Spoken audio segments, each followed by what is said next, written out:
വിശുദ്ധ മത്തായി എഴുതിയ സുവിശേഷം അദ്ധ്യായം 5 43 മുതൽ 48 വരെയുള്ള വാക്യങ്ങൾ.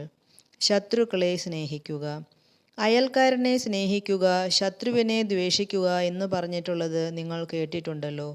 എന്നാൽ ഞാൻ നിങ്ങളോട് പറയുന്നു, ശത്രുക്കളെ സ്നേഹിക്കുവിൻ, നിങ്ങളെ പീഡിപ്പിക്കുന്നവർക്ക് വേണ്ടി പ്രാർത്ഥിക്കുവിൻ.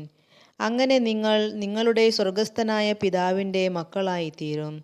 അവിടുന്ന് ശിഷ്ടരുടെയും ദുഷ്ടരുടെയും മേൽ സൂര്യനെ ഉദിപ്പിക്കുകയും നീതിമാന്മാരുടെയും നീതിരഹിതരുടെയും മേൽ മഴ പെയ്യിക്കുകയും ചെയ്യുന്നു. നിങ്ങളെ സ്നേഹിക്കുന്നവരെ നിങ്ങൾ സ്നേഹിച്ചാൽ നിങ്ങൾക്കെന്ത് പ്രതിഫലമാണ് ലഭിക്കുക? ചുങ്കക്കാർ പോലും അതുതന്നെ ചെയ്യുന്നില്ലേ? സഹോദരങ്ങളെ മാത്രമേ നിങ്ങൾ അഭിവാദനം ചെയ്യുന്നുള്ളുവെങ്കിൽ വിശേഷവിധിയായി എന്താണ് നിങ്ങൾ ചെയ്യുന്നത്? വിജാതീയരും അതുതന്നെ ചെയ്യുന്നില്ലേ? അതുകൊണ്ട് നിങ്ങളുടെ സ്വർഗസ്ഥനായ പിതാവ് പരിപൂർണനായിരിക്കുന്നതുപോലെ നിങ്ങളും പരിപൂർണരായിരിക്കുവിൻ. നമ്മുടെ കർത്താവായ മിശിഹായ്ക്ക് സ്തുതി.